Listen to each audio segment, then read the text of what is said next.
Hello friends, இன்னைக்கு நம்ம பார்க்க போகிற வீடியோ என்ன அப்படின்னு பார்த்தீங்கன்னா தீபாவளி அப்படின்னு பார்த்தீங்கன்னா வெடி, அதுக்கப்புறம் பார்த்தீங்கன்னா தீபம். அந்த தீபம் பார்த்தீங்கன்னா எரியிற மாதிரியே நம்ம 3D பிரிண்ட் பண்ண போகிறோம். 3D டிசைன் பண்ணுற சாஃப்ட்வேர் நேம் பார்த்தீங்கன்னா ஜிப்ரஸ். அதை டிசைன் பண்ணிவிட்டு 3D பிரிண்ட் பண்ணிவிட்டு அதுக்கு எல்இடிஸ் வச்சு பார்த்தீங்கன்னா அந்த தீபம் மட்டுமே அவுட்புட் கிடைக்குதா அப்படிங்கிறத பற்றி பார்க்கலாம். ஆல்ரெடி பார்த்தீங்கன்னா அந்த லைட்ஸ் வச்சு ராக்கெட்லேருந்து வர அந்த ஃபயர் ஆட்டமே ஒரு இது பண்ணியிருந்தோம். அது பார்க்கலைனாலும் வீடியோஸ் பார்த்தீங்கன்னா மேலே ஐ பட்டனில் கொடுத்துருக்கேன், கிளிக் பண்ணி பாருங்கள். இன்றைக்கி பார்த்தீங்கன்னா அதனால அவுட்புட் வந்துருந்துச்சு. அதே மாதிரி இந்த தீபத்துக்கு வருதா அப்படின்னு பார்க்கலாம். அதுக்கப்புறம் ட்ரெண்டிங்காக இருக்கிறது பார்த்தீங்கன்னா வாட்டர் ஊற்றினோம்னா அந்த எல்இடிஸ் பார்த்தீங்கன்னா எரியற மாதிரி இருக்கும். அது ட்ரை பண்ணல, பேட்டரிஸ் எல்லாம் ஈரமாகுது அப்படிங்கிறதுனால நம்ம அடுத்த தடவை ட்ரை பண்ணலாம். இன்னைக்கு பார்த்தீங்கன்னா ஜஸ்ட் பார்த்தீங்கன்னா ஆன் ஆஃப் மட்டும்தான் இருக்கு. அப்படின்னா லைக் பண்ணிக்கங்க, மறக்காம நம்ம யூடியூப் சேனல் சப்ஸ்கிரைப் பண்ணிங்க. இது போல வீடியோ உங்களுக்காக காத்துட்டு இருக்கு. ஓகே ஃப்ரெண்ட்ஸ், வீடியோ பார்க்கலாம் வாங்க. இந்த டிசைன் பண்ணுறது பார்த்தீங்கன்னா கொஞ்சம் சிம்பிள் தான். நீங்கள் எந்த சாஃப்ட்வேர் இருந்தாலும் ஃபர்ஸ்ட் பார்த்தீங்கன்னா ஒரு சிலிண்டர் எடுத்துங்க, லோ பாலியில் இருக்கிறத. அதுக்கப்புறம் அதை ஒன் சைடு பார்த்தீங்கன்னா டேப்பர் ஆகிற மாதிரி நம்ம சேஞ்ச் பண்ணிக்கலாம். ஒன் சைடு மட்டும் அதோட சைஸை பார்த்தீங்கன்னா கம்மி பண்ணிக்கிட்டோம். ஜிப்ரஸை பொறுத்தளவுக்கு பாலி குரூப் வச்சு எடிட் பண்ணுறது ஈஸியாக இருக்கும். ஒரு இடத்துல ஒரு பாலி குரூப் கலர் சேஞ்ச் பண்ணிட்டோம்னா அடுத்த தடவை அதை இடத்த கிளிக் பண்ணி ஈஸியாக ஒர்க் பண்ணிக்கலாம். அதாவது செலக்ட் மாதிரி தான் பிளெண்டரில் செலக்ட் பண்ணுவோம். அதுக்கு பதில் பார்த்திங்கன்னா இங்கே பாலி குரூப்பாக செட் பண்ணிக்கலாம். நம்ம திரும்ப அதை செலக்ட் பண்ண தேவையில்லை. அந்த ஒரு கலரை செலக்ட் பண்ணி நம்ம ஒர்க் பண்ணிக்கலாம். அதே மாதிரி தான் இப்போ செலக்ட் பண்ணி சிலிண்டரில் இன்சைட் இருக்கிறத ரிமூவ் பண்ணிட்டேன். ஒரு சீட்டு மாதிரி இப்போ இது கிடச்சிருச்சு. இதில் எல்லாமே ஒரே கலர் பாலி குரூப்பாக மாற்றுறதுக்காக எல்லாமே ஒரே கலர் பாலி குரூப்பாக நான் சேஞ்ச் பண்ணிட்டேன். அதுக்கு ஆல்ட் யூஸ் பண்ணி கிளிக் பண்ணணும். அதுக்கு நீங்கள் பார்த்தீங்கன்னா ஜி மாடுலர் அப்படிங்கிற ப்ரெஷ்ஷை செலக்ட் பண்ணியிருந்தா தான் ஆல்ட்டு கிளிக் பண்ணி ஒவ்வொரு பாலி குரூப்பும் நம்ம சேஞ்ச் பண்ண முடியும். நம்ம கிளிக் பண்ணுற பாலி குரூப்பெல்லாம் கலர் சேஞ்ச் பண்ண முடியும். அதுக்கப்புறம் பார்த்தீங்கன்னா QMES அப்படிங்கிற அந்த ஃபேஸை செலக்ட் பண்ண போக்கில் QMES அப்படிங்கிற ஆப்ஷன்ஸை வச்சு நம்ம பார்த்தீங்கன்னா எக்ஸ்ட்ரூடு கொடுத்ததுனால அதுக்கு திக்னஸ் கிடச்சிக்கிச்சு. அதுக்கப்புறம் மூவ் ப்ரெஷ் வச்சு அந்த குறிப்பிட்ட இடத்துல மட்டும் விளக்கு திரி எரியிற மாதிரி நான் மூவ் பண்ணி வச்சுக்கிட்டேன். அவ்வளோதான், முடிஞ்சிச்சு. இதுக்கப்புறம் பேட்டரிஸ் வைக்கிறது. இந்த ஸ்லாட் பார்த்தீங்கன்னா சிலிண்டர் ஆட் பண்ணி அதோட சைஸுக்கு ஏற்ற மாதிரி நம்ம கட் பண்ணி எடுத்துக்கலாம். பூலியன் ஆப்ஷன்ஸ் யூஸ் பண்ணலாம். இப்போ இதை பார்த்தீங்கன்னா நான் எக்ஸ்போர்ட் பண்ணிட்டேன்.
இந்த உள்ளே வச்சுருக்க குளூகன் பார்த்தீங்கன்னா அந்த எண்ணெய் ஊற்றிருக்கிற மாதிரி ஒரு எஃபெக்ட் கொடுக்குது. கீழே பார்த்தீங்கன்னா பேட்டரி ஸ்லாட்டு பார்த்தீங்கன்னா கொஞ்சம் எக்ஸ்ட்ரா ஆயிடுச்சு.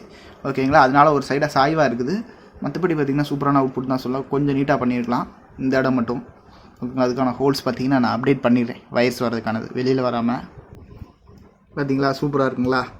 நேரில் பார்க்குறதுக்கு ரொம்பவே சூப்பராக இருக்குது. அந்த விளக்குலேருந்து வர்ற அந்த ஒளியாட்டமே இருக்குது. கொஞ்சம் சாய்வாக இருக்க மாதிரி இருக்கும். அந்த பேட்டரி பார்த்தீங்கன்னா அந்த ஸ்லாட் வச்சது கொஞ்சம் சரியில்லாமல் வச்சுட்டேன். ஓகே ஃப்ரெண்ட்ஸ், ஃபஸ்ட்டு பார்த்தீங்கன்னா ஒரு பிரிண்ட் பார்த்தீங்கன்னா பண்ணேன். அது சைஸ் ஓரளவு சின்னதாக இருந்துச்சு. ஜிப்ரஸில் பார்த்தீங்கன்னா இதான் பிரச்சனை, அந்த சைஸ் என்னங்கிறதே கரெக்டாக எடுக்க முடியாது. அதாவது எனக்கு பார்த்தீங்கன்னா கரெக்டாக இல்லை.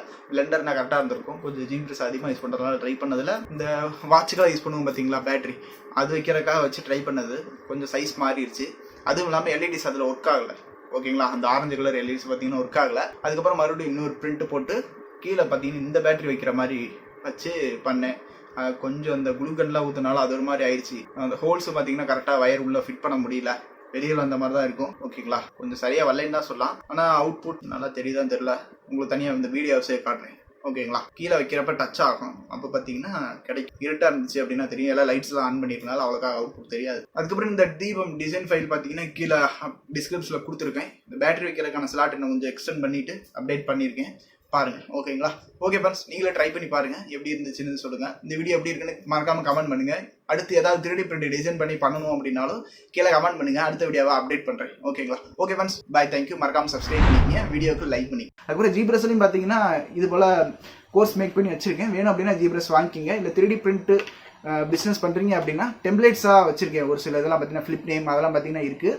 உங்களுக்கு தேவைப்படுது டக்குன்னு பார்த்தீங்கன்னா நேம் என்டர் பண்ணவொடனே ஒரு ஃபிளிப் நேம் ரெடி பண்ணணும் அப்படின்னா நீங்கள் அந்த ஃபுல் கோர்ஸ் வாங்கிக்கிங்க. ஒரு டைம் வெப்சைட் மட்டும் செக் பண்ணி பாருங்கள், உங்களுக்கு யூஸ்ஃபுல்லாக இருந்துச்சுன்னா வாங்கிக்கோங்க.